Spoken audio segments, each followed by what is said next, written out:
Wildfires are raging across the inland northwest tonight. We'll bring you the latest information about those ongoing fires northwest of Spokane and in North Idaho.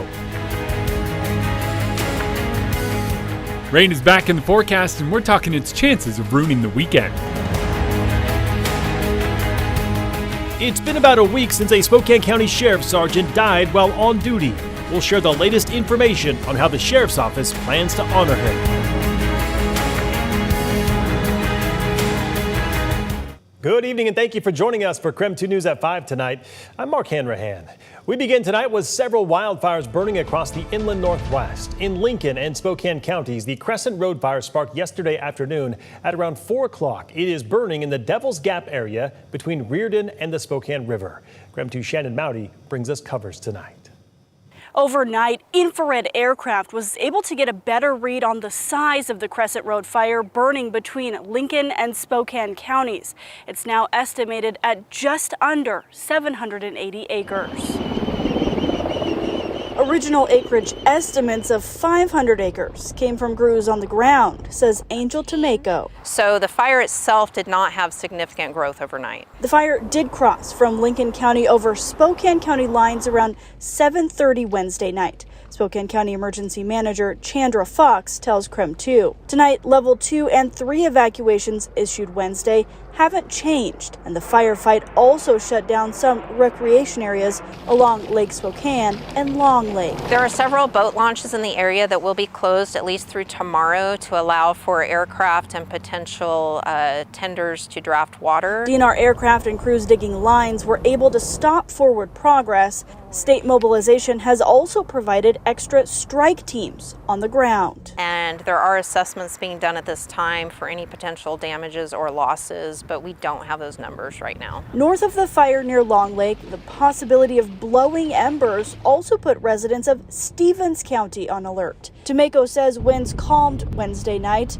Thursday's weather may play a big hand in stopping the fire spread. The weather is cooler today, winds will not be as high, and we're expecting to make good progress on containing the fire. Crews hope those conditions and this weekend's expected rain will help them get a handle on this one quickly.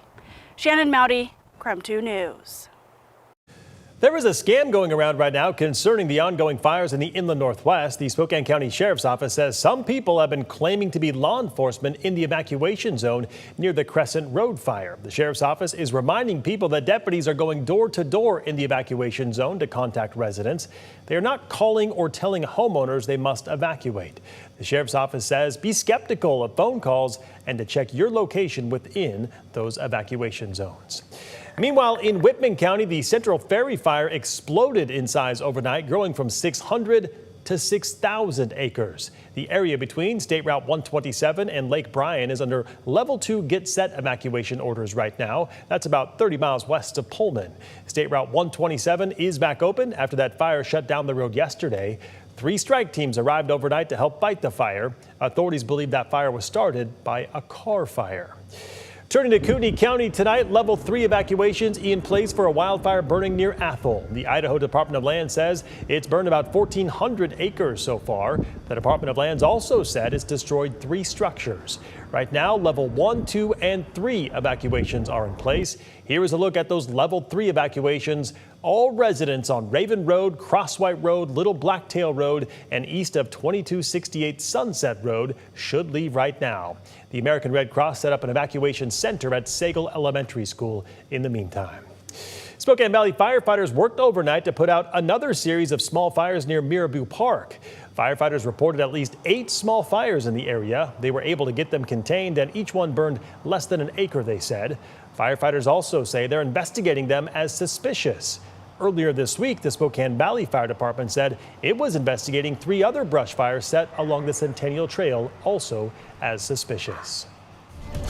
Well, when we're talking fires, the weather is hugely important, so let's get right outside to Chief Meteorologist Jeremy Legoo. Jeremy, as we talked about in the 4 p.m. broadcast, today much better in terms of fighting fires, not as windy, also not as hot. Yeah, it's a big difference, all thanks to that cold front that moved through. Let's talk some of those impacts because temperatures are trending about 10 degrees colder than where they were yesterday. We also have a lot more moisture in the atmosphere. A dew point of 43 and a temperature of 82 means our relative humidities are in the mid-20s. That is quite a bit more moisture in the atmosphere than what we saw 24 hours ago. You combine that with wind easing, gusts around 14 miles per hour are enough to sway the tree branches, but not really move trees or fan the flames of a fire in the way that we saw yesterday. We sit in the mid to low 80s pretty widespread, and just about everyone's around 10 degrees cooler right now than we were this time yesterday. We kind of figured we would be here today, and tomorrow we're kind of figuring on a little bit of rain. A little bit of that arrives early in the morning. That should move out. Real event arrives Saturday morning. It's Saturday morning as we're all getting up and getting ready to get out the door. Most of that should be done by about noon. Few lingering showers in North Idaho take us into the afternoon, and that seems to be the extent of it. So if you really want to get outside over the weekend, Sunday offers sunshine. Saturday, a nice cool and even a little bit rainy start to the day. Tomorrow, clouds build with a high of 80 degrees. All right, sounds good, Jeremy. We'll check back in with you later in the broadcast. We are tracking new information in the line of duty death of Spokane County Sheriff Sergeant Kenneth Salas. He was killed on Saturday when he was hit by a motorcyclist while he was helping with a traffic hazard on I-90. KREM 2's Regan Gallo learns more about the organization that's now offering support to the sergeant's family during this difficult time.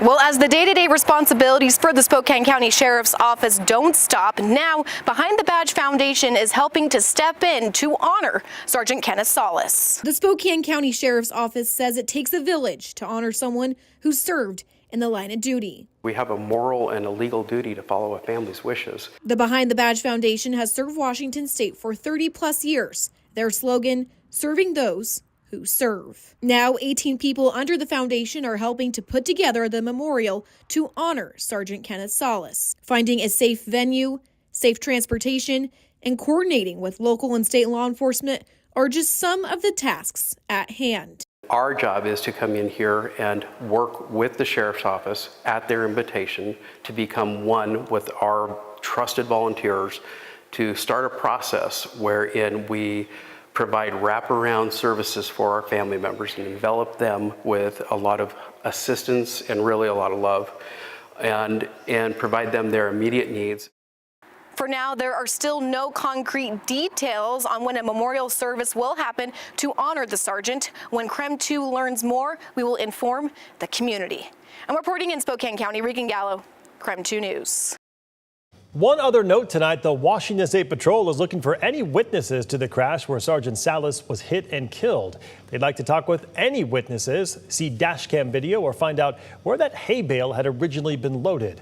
So if you have any information to pass along, please reach out to the Washington State Patrol. All right, still ahead on KREM 2 News at 5 tonight. President Trump and Putin set to meet in Alaska tomorrow to discuss the war in Ukraine. We'll bring you the latest from the White House tonight. And the Eastern Washington Eagles scrimmaging for the final time in fall camp tonight, right here in Spokane. We have a live report from One Spokane Stadium coming up next.